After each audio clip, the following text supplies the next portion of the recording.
Hello everyone, and thank you for joining me here today for Romance Fiction, Myth, and Facts. My name is Christyna Hunter, and I work at the Lovettsville Library. I have been a romance reader for about 20 years now.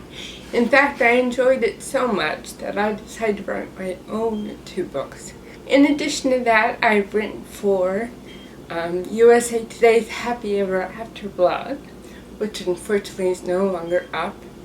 And also, Library Journal Online. I've done ebook romance novel reviews for them as well. So, I love to talk about romance. So, what is romance fiction? I get that question a lot.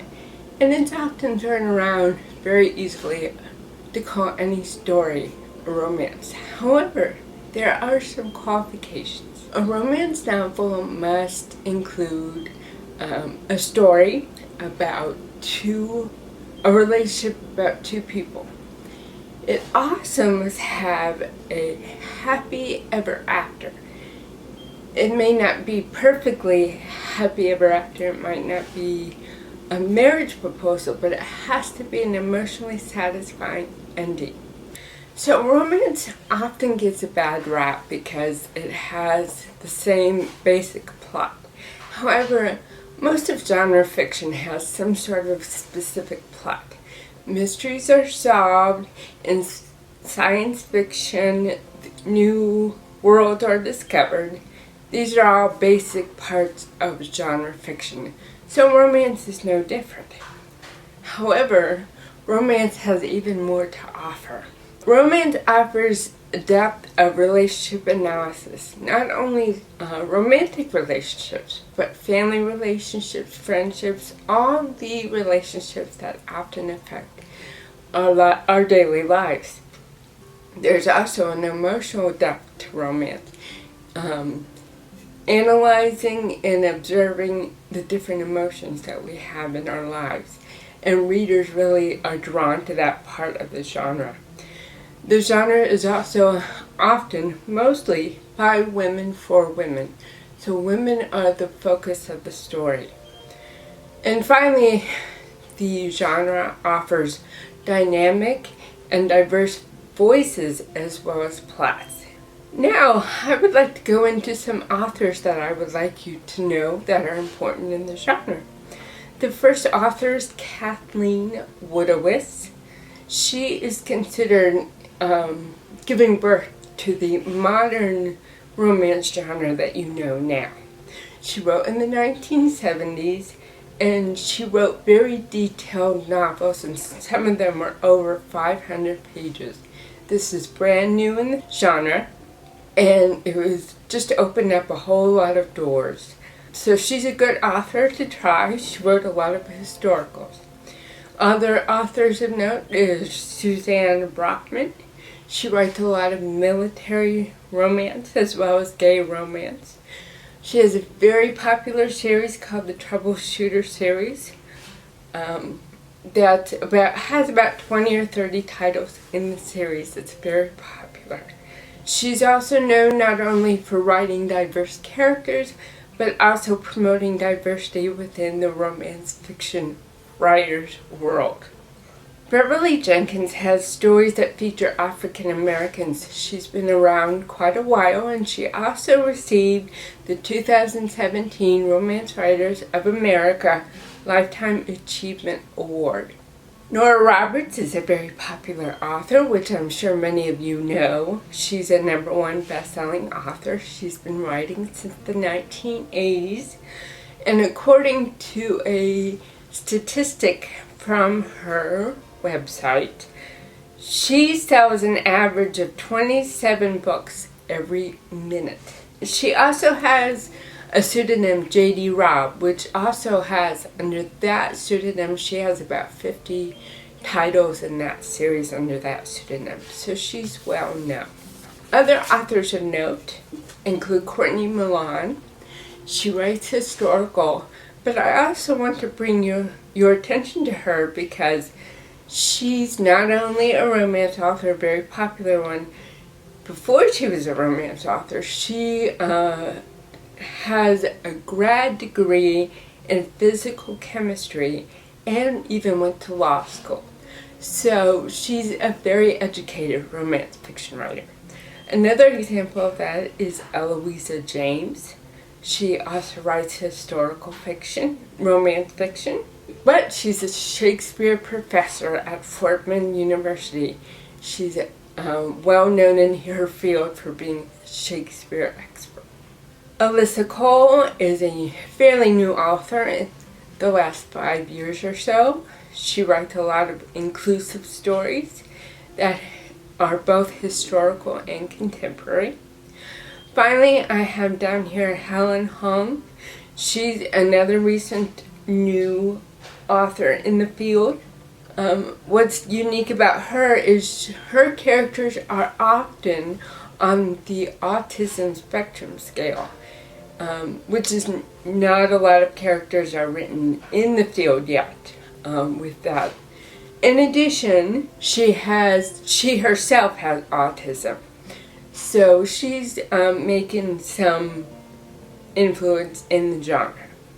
So now that I've given you some authors of note, I thought I would break down the romance fiction genre a little bit and tell you about the subgenres that are within romance fiction. As you can see on the screen, there are historical romances, erotic romances, contemporary, religious or spiritual, and paranormal romances. Now, what's really dynamic about the romance fiction genre is you can have these subgenres individually, or you can have them combined. So you could have a religious or spiritual romance novel set in the 1800s, so it would be historical as well. So that adds to its diversity too. So now, I would like to share with you some myths that I often hear about the genre that I would like to dispel for you. Number one is that Nicholas Sparks is considered a romance novelist. And I will tell you he is not, because if you remember earlier in my presentation, romance novels have to have happy endings. And as most of his novels are written, they do not have happy endings, even though his novels do reflect and analyze a romantic relationship. They're not a happy ending. And not only do I say that, but he has said that. So, myth number 2, all romances are written by women. I don't have the specific statistics, but my understanding a few years ago was that yes, about 90% of romance novels are written by women, but there are several written by men, and that's expanding even more today. On the screen are 2 examples. Myth number 3, romance novels are only written from the female point of view. This is a myth. This is not true. There was a time in history where it was very much from only the woman's point of view, but the male point of view is included and is an important aspect of the genre right now. In fact, there's a quote on the screen right now of what Nora Roberts said when it was shifted to include more male points of view. Romance novels are often given a bad rap. But I like to point out the statistics on this slide here that point out the book sales from 2018 according to Publishers Weekly. If you'll see here, the top bar says the total adult fiction sold. However, below that are some of the subgenres. General fiction is given the most, but then suspense and thrillers, along with romance, are pretty much tied for second place.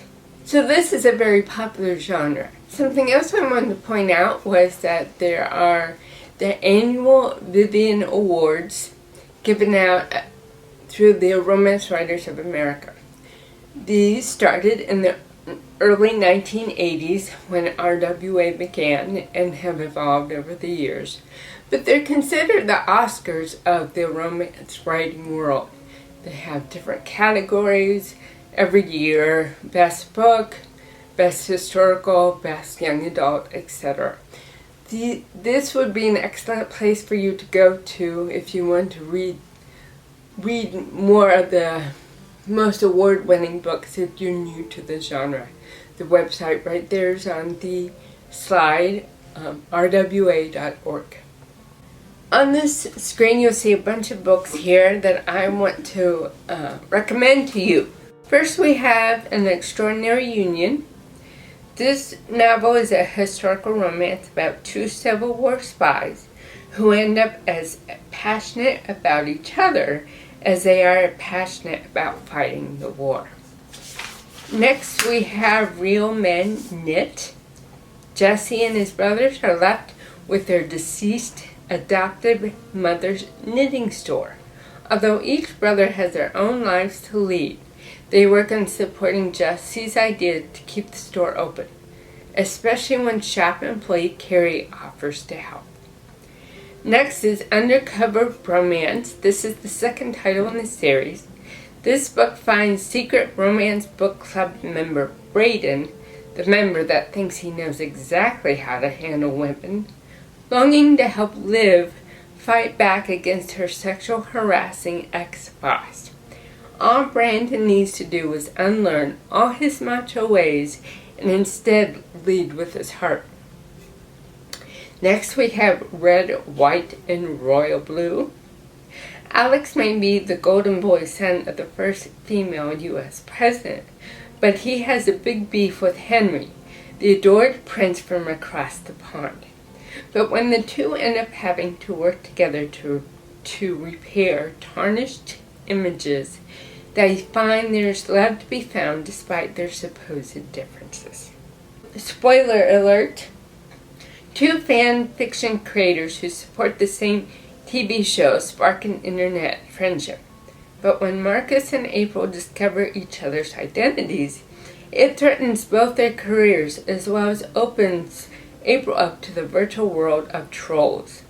As a plus-sized woman, she takes on criticism for her appearance rather than her talent. Will Marcus risk his career to support the intelligent and talented woman that he sees April to be? Next we have The Matchmaker's List. Raina adores her grandmother, but really is not into the traditional Indian community tradition of arranged marriage. Doing her best to fake agreement with her grandmother while avoiding her grandmother's list of potential mates, Raina's world is turned upside down, especially when the right suitor does finally come along. You Had Me at Hola.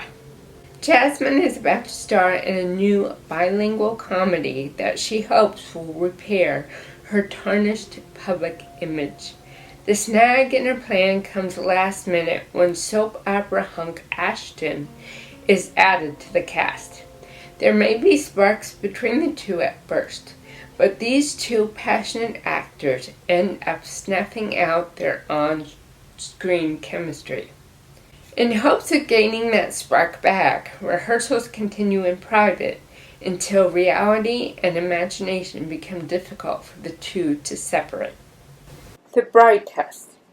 Growing up in Ho Chi Minh City, Esme and her single mother haven't had it easy.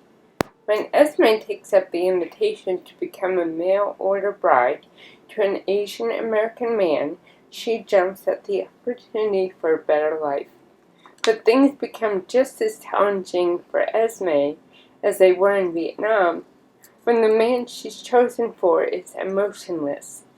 Kai's diagnosis of autism has sealed his fate to singlehood, he believes, and warns Esme of his lack of relationship skills. Esme wants to make this work for both herself and her family, but getting Kai to try is harder than anything she's ever done. Aisha Last, a modern twist on the Pride and Prejudice story, Aisha is working hard to pay off her debts while living with her Muslim family and fighting off the pressure to marry. Upon meeting Khalid, she is repulsed by his conservative views and judgmental ways. But when he is engaged to Aisha's cousin, Aisha must take matters into her own hands. The Lady's Guide to Celestial Mechanics. When Lucy shows up at the home of the Countess of Moth, she is only focused on translating old French texts for the widow. But entranced by the widow's beauty and stories, Lucy finds herself falling in love with the older woman. Get a life, Chloe Brown. Thriving despite what was a life-threatening condition, Chloe wants to spread her wings and have adventures of a lifetime. She enlists her apartment building's handyman, Red, to help her accomplish these new tasks. His secretive art and manners intrigues her into a fun world of risks, including the biggest risk of all, love. And finally, the friend zone. Kristen's wit is boundless and sometimes out of bounds, but her friends love her anyway, including her best friend who has asked Kristen to plan her wedding. Best man Josh is blown away by Kristen's devil-may-care attitude and is attracted to her instantly. But she has a life-altering surgery coming up that could affect any future Kristen and Josh could have. So now what? How can the library help you find the right romance novel for you? So let's go through some resources.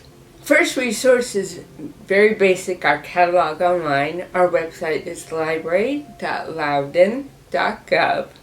And up in the right-hand corner on that page is our catalog search bar. You can type in any of the authors or titles I've mentioned in this presentation and find the books and summaries that look interesting to you. The best part about the library is you can pull and request and read as many different books as you want, return ones you don't like, and it's all free. Another resource that the library has is something called Novelist Plus database.